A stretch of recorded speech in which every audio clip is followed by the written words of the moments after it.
Ma ha perso di valore, secondo me ha perso e sta perdendo anche di diffusione.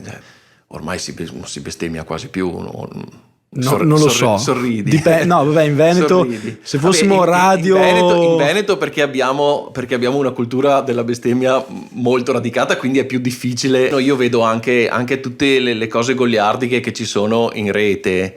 Quasi sempre sono video che prendono in giro il vecchietto che bestemmia. È vero, sì. I giovani l'hanno perso nel linguaggio comune.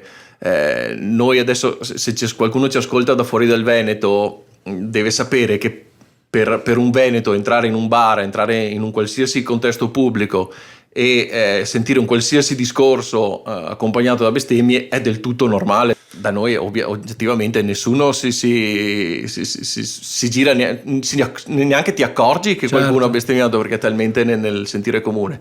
Però è una cosa che ormai si sta via via, secondo me, perdendo.